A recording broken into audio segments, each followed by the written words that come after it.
Assalamualaikum warahmatullahi wabarakatuh. Bagaimana kabarnya hari ini? Soleh dan soleha, siswa-siswi SDIT Azkia 2. Alhamdulillah, hari ini kita dapat bertemu kembali di pembelajaran pendidikan agama Islam. Hari ini kita akan mempelajari tentang kisah Nabi Isa alaihissalam. Sebelum memulai pembelajaran, alangkah baiknya kita berdoa terlebih dahulu. Bismillahirrahmanirrahim. Allahumma ftah alaina hikmataka wa syur alaina min khazaina rahmatika ya arhamar rahimin. Hari ini kita akan mempelajari tentang kisah Nabi Isa alaihissalam. Adapun tujuan pembelajaran hari ini, yang pertama, Ananda dapat memahami kisah keteladanan Nabi Isa alaihissalam. Yang kedua, Ananda dapat menceritakan kisah keteladanan Nabi Isa alaihissalam.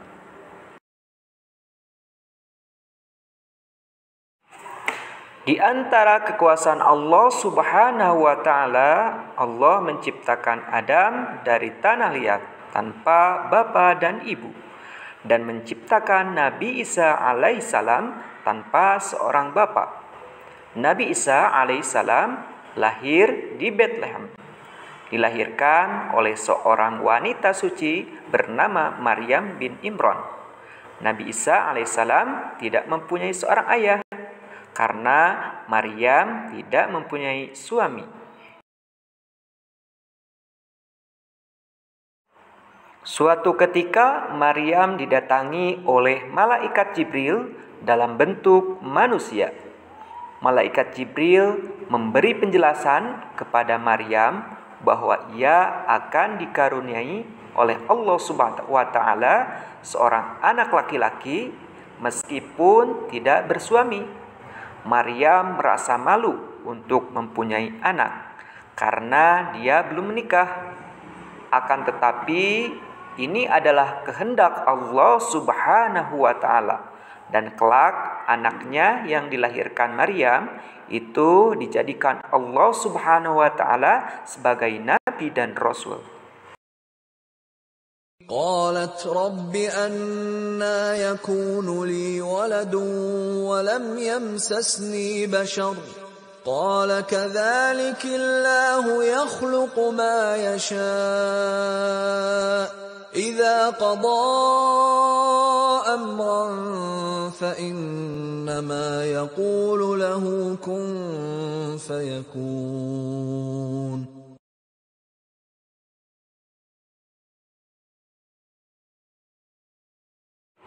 Artinya, Maryam berkata, "Ya Tuhanku, bagaimana mungkin aku akan mempunyai anak, padahal tidak ada seorang laki-laki menyentuhku?"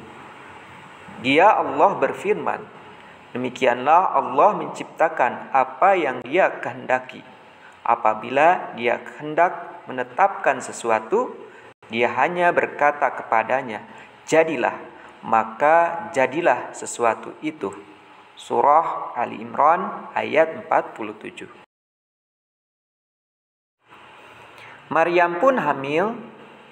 Mendekati masa kelahiran anaknya, Maryam pergi meninggalkan rumah, menjauh dari masyarakat sekitarnya.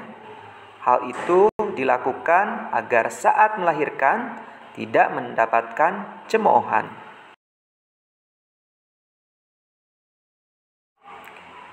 Di bawah sebuah pohon kurma, Nabi Isa alaihissalam dilahirkan tanpa pertolongan siapapun.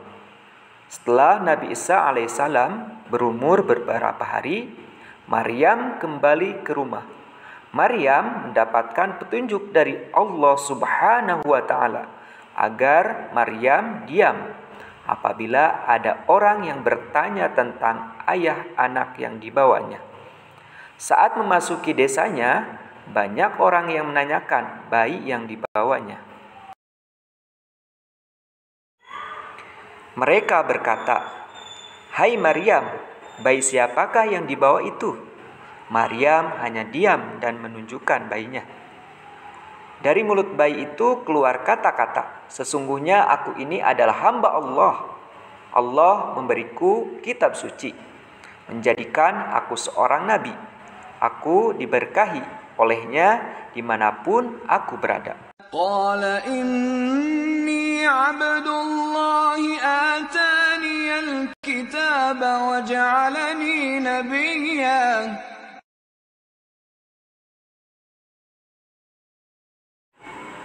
Artinya, dia Isa berkata, "Sesungguhnya aku hamba Allah. Dia memberiku kitab Injil dan menjadikan aku seorang nabi." Surah Maryam ayat 30. Orang-orang yang bertanya kepada Maryam pun terdiam. Mereka pun akhirnya percaya bahwa Maryam adalah gadis suci yang terpilih Allah Subhanahu wa Ta'ala untuk melahirkan bayi. Bayi itu akan dijadikan sebagai nabi dan rasul. Pada usia 30 tahun, Nabi Isa alaihissalam diangkat oleh Allah Subhanahu wa Ta'ala sebagai nabi dan rasul. Nabi Isa alaihissalam diberi tugas kepada kaumnya agar kaumnya tidak menyimpang dari ajaran Nabi Musa alaihissalam. Nabi Isa alaihissalam menerima wahyu sebagai rasul di atas bukit Zaitun. Dalam berdakwah, Nabi Isa alaihissalam mengalami banyak rintangan dan hambatan. Di antaranya, Nabi Isa alaihissalam dituduh sebagai seorang pembohong. Orang-orang yang tidak menyukai Nabi Isa alaihissalam menuntut bukti bahwa Nabi Isa alaihissalam adalah benar-benar utusan Allah Subhanahu wa Ta'ala. Allah Subhanahu wa Ta'ala memberikan mujizat kepada Nabi Isa alaihissalam antara lain sebagai berikut. Yang pertama, dapat menciptakan seekor burung dari tanah liat atas izin Allah Subhanahu wa Ta'ala. Yang kedua, dapat menyembuhkan orang buta sejak lahir. Yang ketiga, dapat menyembuhkan penyakit yang tidak ada obatnya. Yang keempat, dapat mengetahui keadaan seseorang, apa yang dilakukan di rumah, apa yang disimpannya, dan apa yang dimakan serta diminumnya. Yang kelima, dapat menghidupkan orang yang mati atas izin Allah Subhanahu wa Ta'ala. Yang keenam, dapat menurunkan makan dari langit, terjadi ketika para sahabat kaum Hawariyun kelaparan saat mereka menyertai perjalanan dakwah Nabi Isa alaihissalam. Pengikut-pengikut Nabi Isa alaihissalam semakin banyak. Hal ini membuat musuh-musuh Nabi Isa alaihissalam marah. Mereka menyebarkan fitnah dan menuduh Nabi Isa alaihissalam sebagai nabi palsu. Mereka diperintahkan untuk menangkap Nabi Isa alaihissalam. Ketika Nabi Isa alaihissalam akan ditangkap, semua pengikut Nabi Isa alaihissalam melarikan diri. Namun Allah Subhanahu wa Ta'ala melindungi dan menyelamatkan Nabi Isa alaihissalam. Allah menggantikan orang lain yang serupa dengan Nabi Isa alaihissalam. Orang yang diserupakan Nabi Isa alaihissalam itu adalah Yahuza. Yahuza adalah seorang murid dari Nabi Isa alaihissalam yang berkhianat kepada Nabi Isa alaihissalam. Semua orang mengira yang tertangkap Nabi Isa alaihissalam dan membawanya ke tengah lapangan untuk dibunuh dan disalib. Padahal orang yang dibunuh dan disalib itu adalah Yahuza. sedangkan Nabi Isa alaihissalam dalam perlindungan Allah Subhanahu wa taala.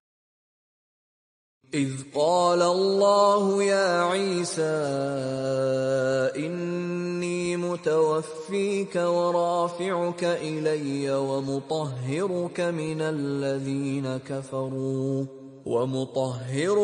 الذين كفروا وجاعل الذين اتبعوك فوق الذين كفروا إلى يوم القيامة ثم إلي مرجعكم فأحكم بينكم فيما كنتم فيه تختلفون.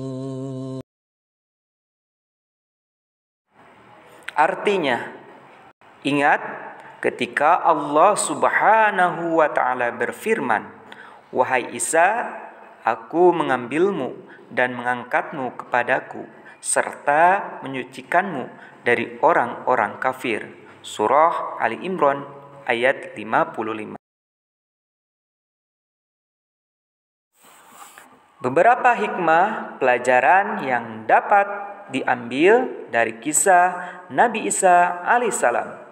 Yang pertama, sabar menghadapi rintangan. Kedua, tekun menjalankan ibadah. Ketiga, peduli dan tidak berkhianat. Yang keempat, istiqomah terhadap ajaran yang benar. Sekarang coba Ananda jelaskan apa yang Ananda dapat teladani dari kisah Nabi Isa alaihissalam. Terima kasih Ananda semua sudah menyaksikan dan menonton videonya. Sampai jumpa di video berikutnya.